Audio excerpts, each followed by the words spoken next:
It takes me to the conversation we're going to have now. It's a panel discussion. The water will come, ladies. I did request water for you.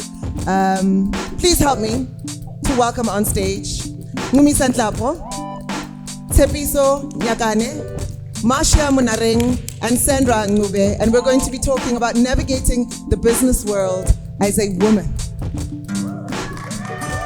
Let's go. You can take a seat. Thank you so much for having me here. Congratulations to Gael and Virtuous Women for this wonderful occasion. My name is Sandra Ngube. As you have heard, I run a number of businesses. Name them all, girl. Is it okay if I do it on the next round so that this is just quite brief? Yes, and I think my superpower, okay, before I go there, just for the record, I've had the same helper for the past 10 years. I have 3 kids. She was there, the first one is 10. She's been there since, so maybe that's a superpower, I don't know. Yeah, but I would say it's just having love for what I do, love for women, love for humanity, and the kindness. I try as much as possible to spread the love, the kindness, just a good heart. I think most women have that. We are nurturing spirits, so because of that, it's easy to love people. And now I've learned, even in business, not to be shy. If I want to give hugs, I give hugs. I don't try to keep this all professional thing because I want to be me. Yeah, thank you. Yeah, I love that. Woo! Yes, please. Hello everybody, my name is Tshepiso Nyakane. I am a pastry chef. I make the most unbelievable works of art with cakes. Mind-blowing. Yes, yes. It even blows my own mind, by the way. But anyways, I'm a pastry chef. I am also a teacher. I do baking classes. I do baking conferences, the only conferences in South Africa, the biggest in South Africa. And I'm also an award-winning pastry chef. Yes. Yes, I was recently recognized as the best bakery service in the Middle East and Africa. And we continue to grow and do amazing things. Thank you. Right where your story begins. The biggest pastry chef just spoke in the land. Okay, hi everyone. My name is Ngumisa Nhlapo. I'm so excited to be here, Gail. Thank you so much. I know that, us getting here was a struggle. At some point, I thought she was going to strangle me. But here we are today. Thank you so much for creating a safe space for us women to express, right? And I think that's the one thing that we need the most all the time. That space, that safe space to just be and to let the woman in us arise, right? So my name is Ngumisa Nhlapo. I'm so many things. It's so hard to when someone asks me like, what do I do? It's always so hard to encapsulate it into one. I'm still in corporate. I'm a leader in the data and AI space in corporate South Africa. And through that, I'm also the founder of an organization called Data Consortium, where we are a catalyst for young people, especially Black women, to enter into data and AI, because that's where the world is right now. And I think as a woman in that space, I saw the need that, we need to stop this thing of being the only one and then go back and say, yeah, I was the only one in that meeting. I was the only one in that meeting. So I founded Data Consortium with the goal of sourcing opportunities for women to get scholarships for training, to get mentorship from other executives within the space, because I have access to them. I can ask them to hold someone's hand that's trying to break into the space, secure jobs. And I'm excited to say that to date, we've mentored about 50 women since 2020 to date, who have since, not only broke into data analytics, but have moved up a level in terms of the money that they get paid and also the position that they sit in. So yeah, that's the organization that I founded, that's Data Consortium. I'm also an entrepreneur. I suppose that's why I'm in this panel. I'm an entrepreneur in the sense that with my husband, we founded a company called T&D Media, where we do out-of-home advertising. If any of you order Uber Eats and you got a delivery from a motorbike with an advert on it, and maybe they gave you a pamphlet or a sample, please be kind. Those are our drivers. And I think also the idea behind that, I mean, we do so much more medium. We do wall mural advertising in townships. You see on the township, you will paint a wall with an advert. That's a billboard. But I think the essence of our business is to say, how do we become profitable, but also with the idea of shared value, where we share value with other people. So when we paint people's walls, we pay them as we would pay for a billboard. As we get paid for the advert, we pay those people, and it goes a long way. And for the drivers on the road, instead of only getting money with their deliveries, they also get money through the advert that's on their motorbikes without having to do anything additional to that. And we also create a network for them to support each other as they work on our campaigns. I am a mother. I've got a very busy 9-year-old that was not happy with me coming here today. Because I was away for a whole week. Yes, I have a 9-year-old and a 7-year-old. Yes, I'm a wife, I'm a sister, I'm a catalyst. I think my superpower is that I'm a catalyst and an activator. Whatever I lay my hands on, by the time I'm done, it won't be the same. I love that.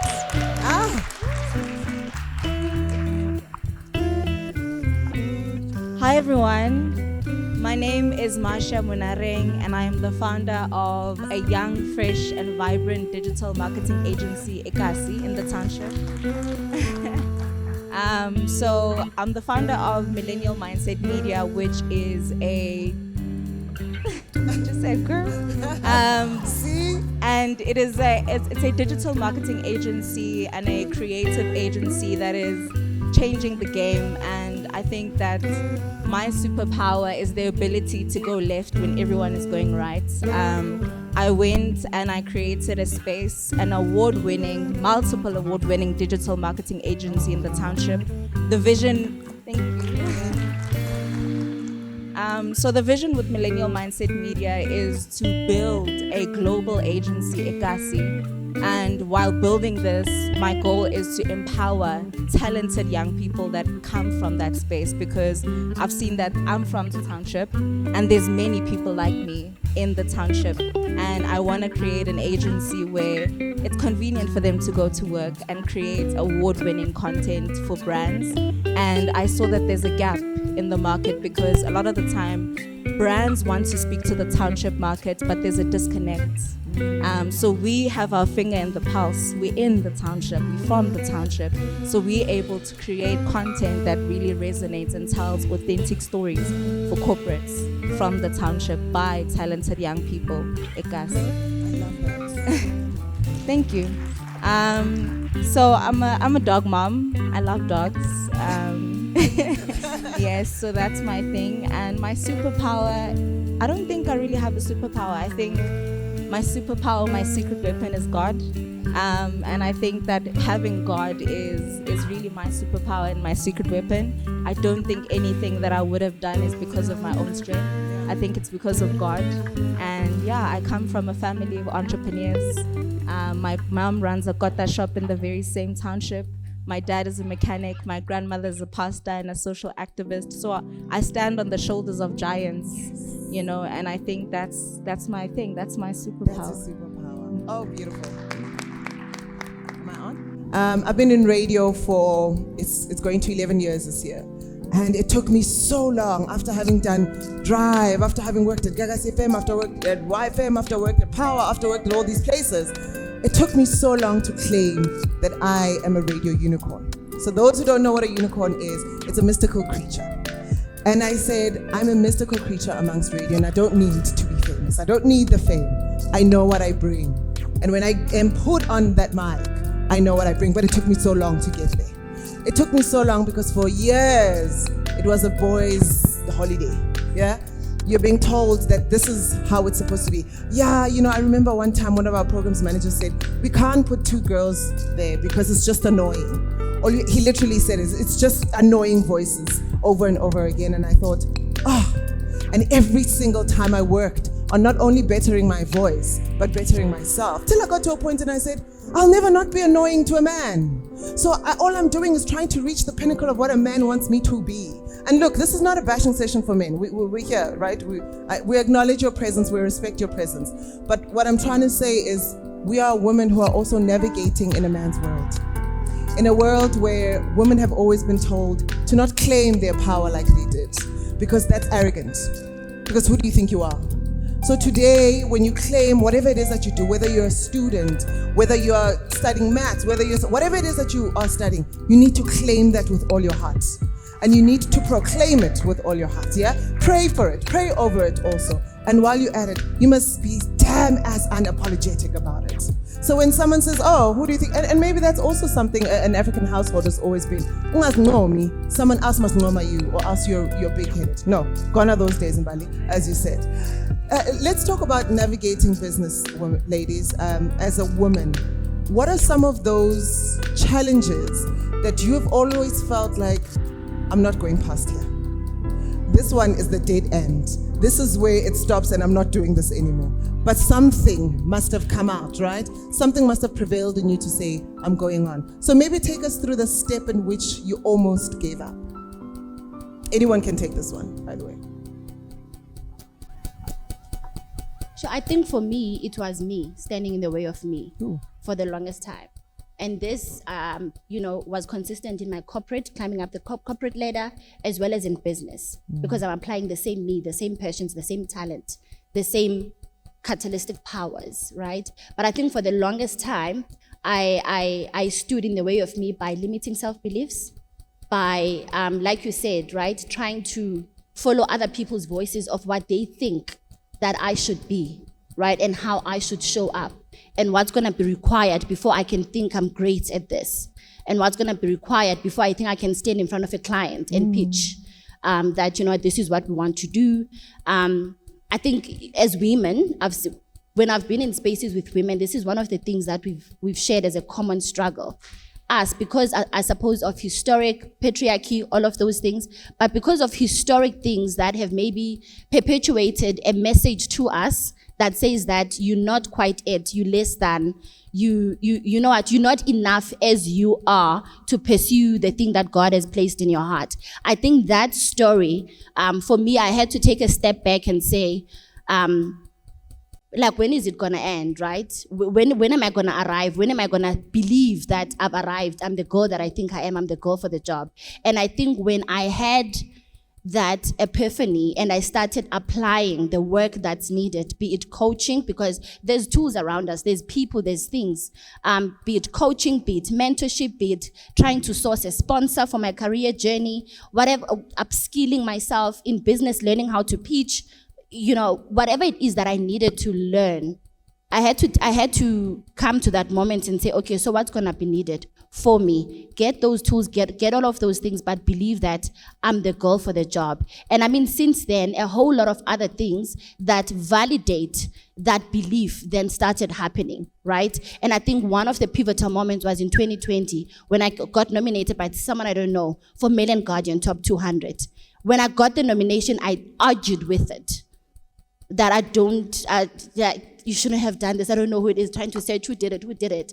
But my thing is, when I allowed myself to flow into it and went up there and owned the fact that I am a top 200 young South African in tech in South Africa right now. From there, because I've changed my mindset, everything else started falling into place. That's how I accidentally joined in the business that my husband had founded, bringing a tech perspective to it. So I think the minute you but own your story of who God says you are. Own it, and don't allow the narrative that has been fed to you by your experiences to argue with it. Own it, as scary as it is. Own it. From there, everything else conspires to help you on your journey. Oh, I love that. Will Smith has a saying in there, and it says, you have to be delusional because the world meets you halfway in your delusion. The universe meets you halfway in your delusion. So also, if those dreams don't scare you, and if you're not sitting there going, oh yeah, actually, it's a bit far off, but the world must meet you halfway. The universe must meet you halfway. Let it meet you halfway. Do you want to take it? Do you want to also take this one? Just to add on that is very, very powerful, because I also struggled with the same thing. There's two things. The first one, I think it's important to deal with your childhood traumas if you're going to be in business, because I used to struggle with trusting people. Ne? My business grew, but I was struggling to hire people because I don't know if I can trust them. You know, it's only the two of us in the business, and it's been the two of us. The business is growing. We don't have capacity, but because of the trust from the childhood traumas, I still can't hire people. You know, it bleeds into the business. So if you don't deal with your issues, it's difficult to expand as a business. And number two, I remember I was invited to speak in Zambia for a bakers conference. Oh, guys, I didn't want to go because I didn't feel like I was qualified to do it, you know? I didn't think I was good enough. I didn't think I had enough value to, you know? So you can be your own biggest stumbling block in the business, in whatever you're doing. So that is very powerful. Yeah. Sure. So I'm sitting and I'm listening to what you guys are saying about conquering yourself. And I just want to add to that. I think for me, my biggest challenge has been scarcity consciousness and fixing my relationship with money, right? And I think a lot of women, we actually face that a lot, you know, where you undervalue yourself, you undercharge yourself. And this was something that actually also became an issue in my business because I'd always want to go above and beyond for very little money, right? And what does that do? That kills a business. So I started learning that it's because of my relationship with money and how I value what I bring to the table. Someone said something to me a while ago, and they said that when you sell yourself cheap, people will buy you on credit. Ooh. And I was like, whoo. And I really think that I really learned some very tough lessons in my entrepreneurial journey. One, I learned that I really need to value myself. You know, you said something that we really need to celebrate ourselves and step into our power. If you know that you are offering quality, whatever you're charging, times it by 3, you know? And I remember the one time I increased my prices. I was so nervous, guys, you know, because for some reason I thought that the client was gonna be like, you mad? Yeah. You know, like, why do you think that I should pay you this much? And to my surprise, it was just like, yeah, no, we were waiting for the price increase. You know what I mean? And I really think, that we as women, we really need to work on our relationships with money. And people always say this, that like, men are comfortable. They just like, yeah, just pay me like 1 million for nothing, you know? Yeah. And women, we always go like above and beyond, but we're always scared to charge what we deserve. And I think when I started working on my relationship with money and dealing with my scarcity consciousness, things changed for my business. What is that one thing that you learned about yourself in business? And in navigating business as well? There must be one key lesson you've learned about yourself, and as an individual, but also as a woman. I've learned that I am a winner. Like, when I do something, and it took me a long time to actually claim it.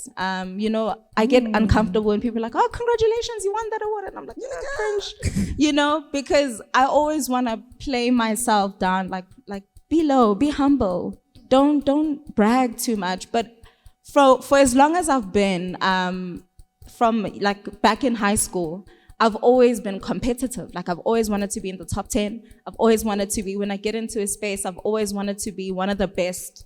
You know, when I do something, I do it for God's glory. That's just my personality. And I think in my entrepreneurship journey, I approach things the same way. Like, when I'm working with the clients, I want to make sure that they're the best on social media. They have the best social media presence, the best websites. Even with my business, like, I try to win all the time. If I'm doing an award ceremony, I'm compete to win. So that's what I've learned, yeah. What have you learned about yourself in business? Okay, I wanted to answer the previous question before I get to that. So, how many of the women that are here are actually in business as we speak? So thank you. You asked about giving up. We want to give up every day, Tsepi. Every day we want to give up because there's always this challenge. There's that other challenge. There's the issues that they mentioned, your relationship with money, what motivates you.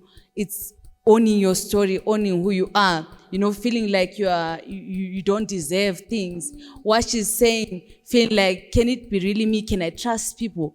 All these things, they are things that really make us as women, most of the time, besides the prying eyes from men and the comments and all that cynicism that comes with it, we feel like giving up. But I think I'm so happy to be in this place to say to women, that's a normal feeling. It's okay to feel like you want to give up because in the first place, what you're doing is not easy. I'm not fortunate to come from a background like yours where you're standing on the shoulders of giants. I literally sometimes ask myself, who do you think you are? Good. Because I do not have that, those steps. There's a lot that comes and say, your people were teachers and all that, why don't you end there? So my journey was accelerated by retrenchment. I was pushed out of work. I was in a corporate job in HR, lovely job. Actually a dream job for some people with perks and all, with reserved parking, you can imagine. But then when COVID hit, I didn't have a choice. And one of the things that I really struggled with was, people will give you advice to say, pursue one thing. But I had so many ideas. And I was suffocating trying to do just one thing. And it was when I gave myself permission to just try all the things I want to try. Yes, I've got an HR background, but I don't have to just do that. So as much as I'm running the HR consulting firm, doing training and coaching, and I'm happy with it, I can always put my hand in other things. Yeah. So I went in, we started manufacturing corporate wear with a friend of mine. And we've got our own premises in North Riding. It's, coming up all right. I went in, I started my NPO. I wanted to do good for women. I wanted to do good for children. We're doing something in Klipfontein. We've got, there's a youth center we're working with there. We're doing something in Eastern Cape. There's a school that we adopted there. So I had to say, I will not suffocate myself, suffocate my ideas, because everyone is giving me advice to say, you should just do this for now. So it's some of the things that we go through, and whenever you feel like giving up, remember this day, it's normal. Because what you're trying to do, you've never done it before. So, have you answered? Well, you haven't answered the question, so let me ask you again. Who do you think you are? Answer that question today. Who do you think you are? Okay. So, I went through a program. Yes. I advise women to go for coaching. It's sometimes costly. If it's okay to share, I think I paid about 35,000 for 10 weeks for that program. Okay. But that program helped me to answer myself, to know who I am. And from that program, when I came out of it, I realized at first I used to be pushed by fear to say, I don't want to go back to struggling. I don't want to be poor. My motivation was to be afraid. What if my husband dies? What am I going to do? But I came out motivated by my goals, motivated by what do I want to see in my life over the next 40, 50 years. What's the legacy that I'm going to leave? And so when that question comes to say, who do you think you are? I say, I am who God says I am. There we go. I'm here to do what God says I should do. Yeah. And because my purpose is stuck in knowing who God says I am, I will not be afraid of anything. There we go. An answered question. Tsebi, taking it to you, how important is it for you in the space that you do and in the profession that you do to pass on the baton to the next girl, to the next woman, who not only to teach them about business, but also this particular craft that a lot of people think they can do? Yeah. A lot of people think they can get into the kitchen and faga yeast, faga this, faga that, and bah, there we go. We have a beautiful cake. And that's not the case. It takes a lot of work, a lot of dedication, a lot of commitment. How important is it for you to ensure that you pass on the baton, and healthily so? I think it's very important. That's what inspired my baking conferences. It started with classes, one-on-one. It was like 3 people because I was having it out of my house. So because of capacity, I realized there was a lot of demand. And then I started making it bigger. So, and the reason behind that is that there's a lot of people, especially in townships or home-based businesses, that are not run professionally. You know, Mutu is just selling scones, no invoicing, no proper this, no proper that. They don't register their businesses. So the whole inspiration was to try and help people to formalize their businesses, because if you want to work with corporates, you have to be a corporate yourself. You know, so corporates only work with businesses. They need you to have a tax clearance. You have to register. So a lot of bakers were not like that. They were not formalized like that. So that's where I stepped in, and I felt like the baking industry is just too casual. It's not respected, guys. So I was trying to put isdima to the industry. Yeah, because even today, when someone asks me, "What do you do?" No, I bake cakes. People think I do scones. Guys, please. That's because of the mentality and the history of the business. And, there's so much more to the art than just baking scones. So I'm trying my best to pass on the baton and train as many bakers as possible. Because now some people will be like, no, you're giving away everything. Like, for me, it's like a calling. Because I was in finance. And I feel like God tricked me into doing this because he knew I wouldn't do it. I was in finance. I wanted to be a financial executive. And I found myself baking cakes.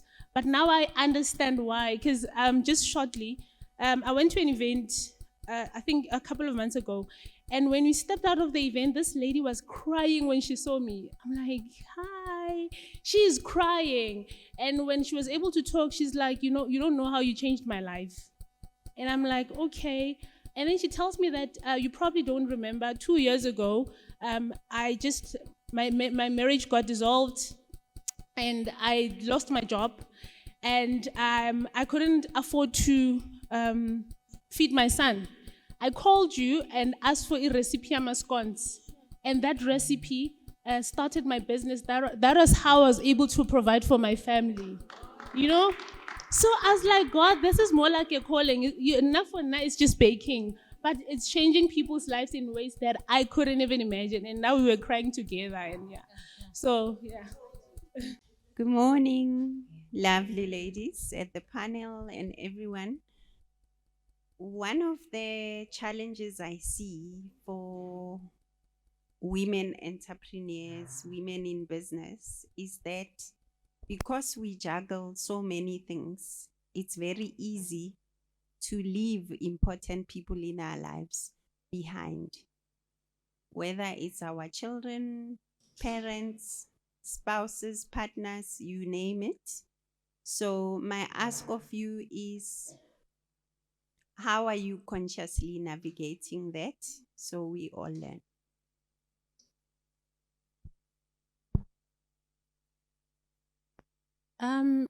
Thank you for that question.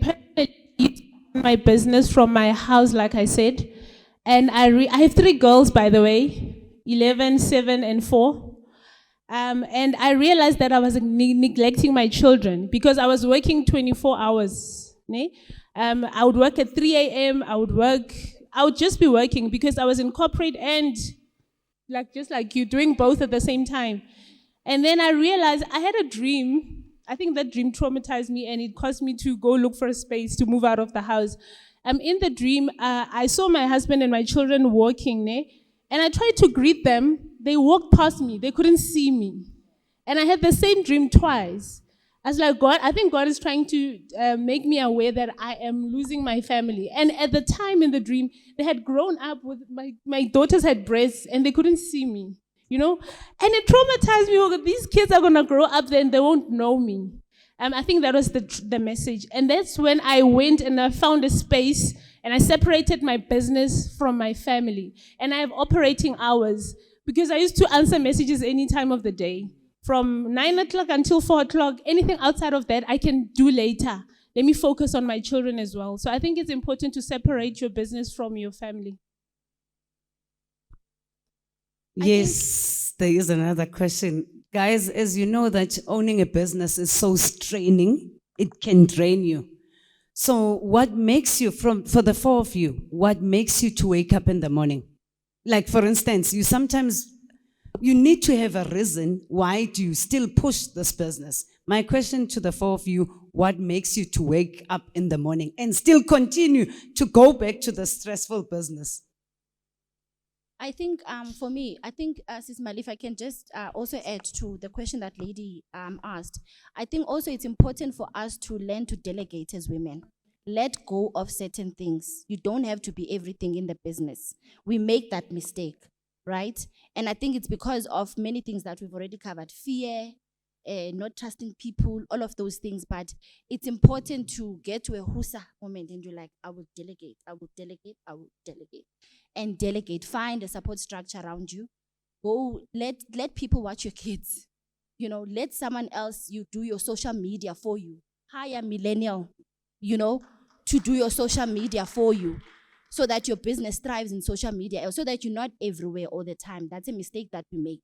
We want to be the accountant, the social media, the this, that, and that takes us away from our families. That for me has been a game changer. It's been scary because I don't trust that people can catalyze like me. It's scary, but it has been a game changer. So Mbali, now I think what you need to see your journey as bigger than just the business.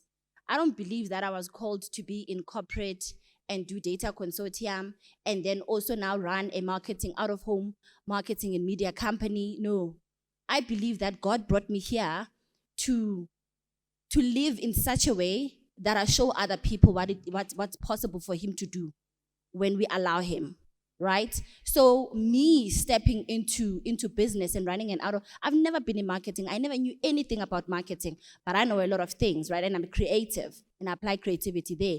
But God gives you that thing and how it manifests is irrelevant. Whether it manifests through your business, through whatever, but God gave you a thing. And by you birthing that thing and going through the process of transformation with that thing, because it's a process. It's a daily process. Sometimes it's hard. Sometimes it's easy. Sometimes it's happy. Allowing yourself to go through that so that someone else can believe that it's possible for them, for me, is what makes me wake up in the morning and start again tomorrow. Because if I don't do it, it means that God is not going to come himself and do the things that people are praying for. He's going to use people. So I need to do what I need to do because it's answering a prayer for someone. When I run a business and hire people, God is using me to create jobs. When I start a foundation, God is using me to answer a little girl that's praying for mentorship and that's praying that tomorrow they come out of that situation and start to make an income for themselves. So it's not about data concepts. It's not about that thing that you're doing. It's about you need to commit to allow God to create you as the canvas that he needs to use to impact the people that he needs to impact in this world. That for me is what keeps me going. I know you have the answer, but we'll assist it. So for me, it's the desire to die empty. When I lie in that grave, I want my children and everyone who's known me, that this woman, she gave it all. She left everything. Whatever God has deposited in her, she left it here on earth. So that's what keeps me going. It's not even about the money. I can hit all the other targets that I want to hit, but I'll still do what I do, like you, Sis Mali. So back to the previous question, there's two things to eat. I was recently in Cape Town. I was speaking, I think it's last week or the other week, and I've got a son. My son is 11 months old. So the organizers, they paid the tickets and the accommodation and all. And I told them, at my own expense, I'm going to bring my helper and my son so that I can spend. So I can't be away from him for 3 days. That's a lot for me. So I would rather be at the expense to be there with my son. I was in Doha in Qatar some few weeks. I took my whole family with me. My husband was there. My other 2 kids, they were on holiday. It was in April. And so I would rather go through the expense of really spending as much time, but at the same time, I know what God has deposited in me still needs to serve other people. I was saying there's a challenge that the biological clock and the productive clock, they always coincide. And because of that, women now need to, choose. But for me, I say find a way to make both work so that you can still serve your generation at the time when you can serve it, because I don't know whether at 60 I'll still be interested in these things, but here I am. So it's to have, she said it well, the ability to delegate comes from being able to manage your household. I have a support system in my house, and I've got a support system in my team. They know I can't do without them. They know that if I could do it, they wouldn't be there. So they value what they are bringing because they know that they're serving also what God has put in them, as I'm also doing the same. So it's that, Sister Bugo, this is your question. I hope you answer it later. Thank you.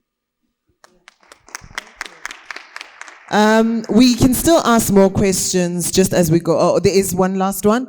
I want. Okay, no problem. She said all 4. The first question I can't answer because it's a struggle of mine. I can't balance. I find myself working a lot in the business, and I'm open to learning. Still young, there's a long way to go. I'm still figuring it out. But with the second question, how do I wake up in the morning? To be quite honest, I think motivation does fade. There's times where I really am like, why? Like, I'm tired. I'm burnt out. Things don't seem to be working the way I want them to. And I think for me, it has been acknowledging the fact that motivation is fleeting. There'll be times where I really don't feel like waking up. I love my business. I love my purpose. I have a sense of purpose.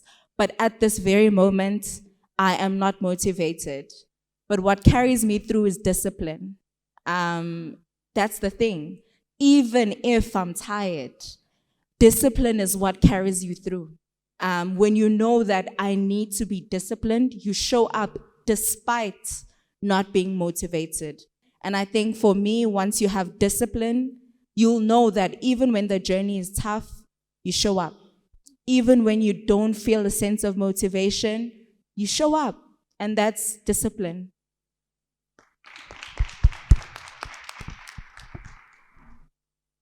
Okay, for me, it's the fear of the Lord. Honestly, I was called into doing what I'm doing, like I said. Sometimes I don't want to do it. I've tried to quit this thing so many times, more than I can count, but God keeps on bringing me back. But the fact that I'm called and I need to honor this gift, it's what keeps me going. Because like you said, motivation fades, Shem. But when I remember what the Lord, how far the Lord has brought me and what He has entrusted me with, it just keeps me going.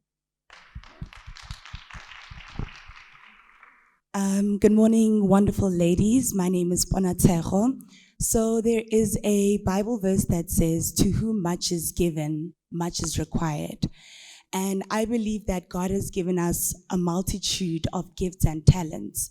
So my question for the women who are in business, how do you avoid the whole notion of jack of all trades, master of none?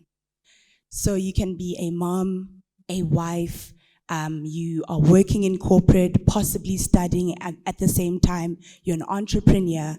Is it possible to specialize in all of these different aspects? Do you have capacity to continue on in all of them at the same frequency? What do you guys have to say to that? Sure, you had to get personal as we close it. I think for me, as a woman who's fully submitted to God, right? One of the things I had, when I had my kids, they're 20 months apart. It was a very busy time.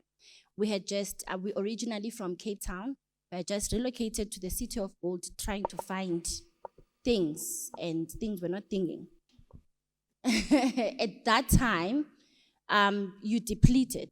I had postpartum depression because of all the guilt I felt for having kids back to back when the money is not moneying and you still move to a new. I had so many things that were just confronting me. I was at my lowest. I started reading a book that I always recommend to everyone by Stormy Omashian, The Power of Praying. It's 3 in 1, Power of a Praying Wife, The Power of a Praying Woman. First, you're a woman first. The Power of a Praying Wife, and The Power of a Praying Parent.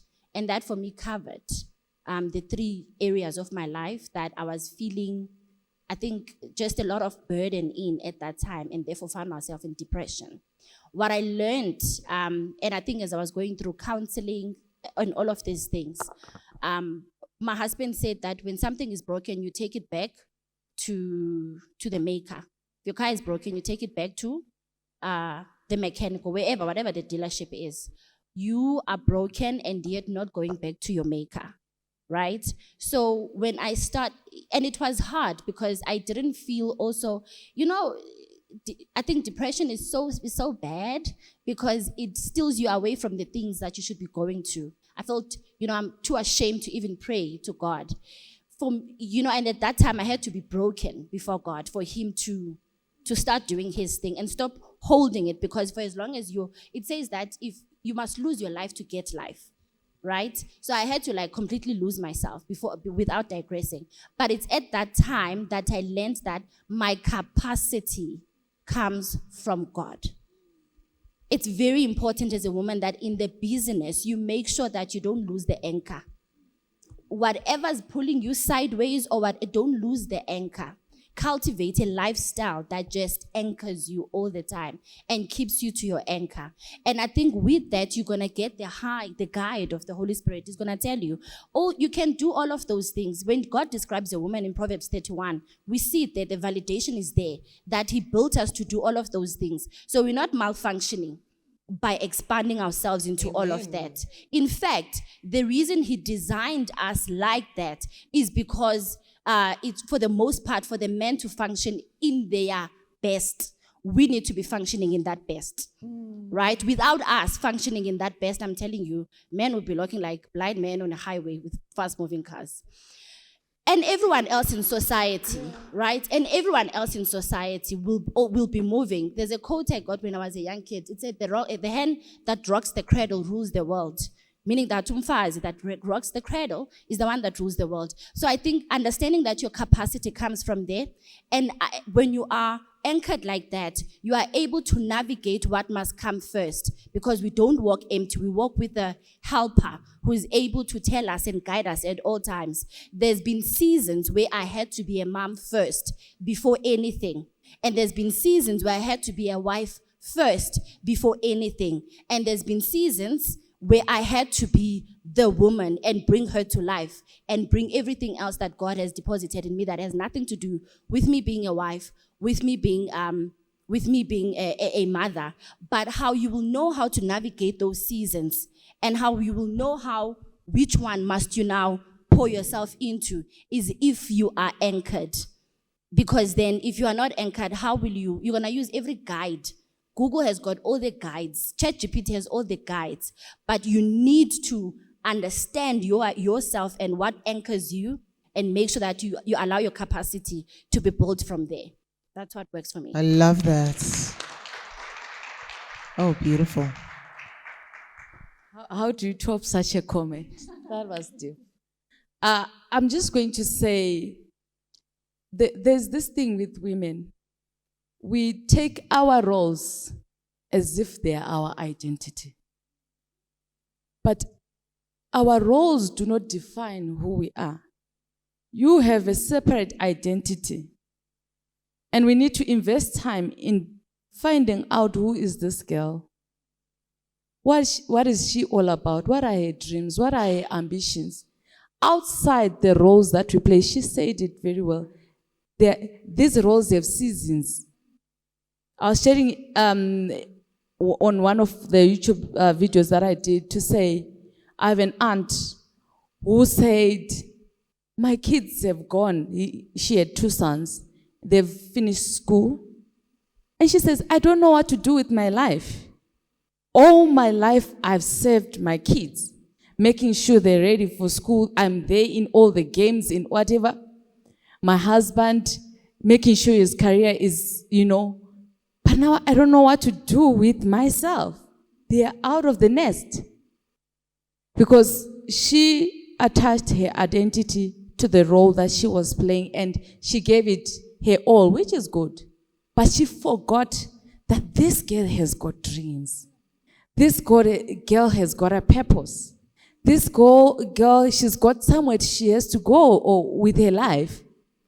And once she climbed up the roles with the identity, she forgot herself along the way. So this is a call to women to say, sometimes it feels like it's selfish. There are women who would have loved to be in this conference, but because of their roles, they cannot be here. Yes, we can't be everywhere. But there are times where we need to, for me, I'm here for me, here. So that I can serve my roles better. That anchor, the anchoring that she's talking about, is coming from places where I take myself to go and get the feeling so that I can serve everyone else better. I love that. Oh, that's beautiful. Ladies, we're navigating business as women. Please give it up for Ncumisa Hlapho, Tshepiso Nyakane, Marsha Monareng, as well as Sandra Ncube. Thank you so much. You've been absolutely amazing. What a godsend you were.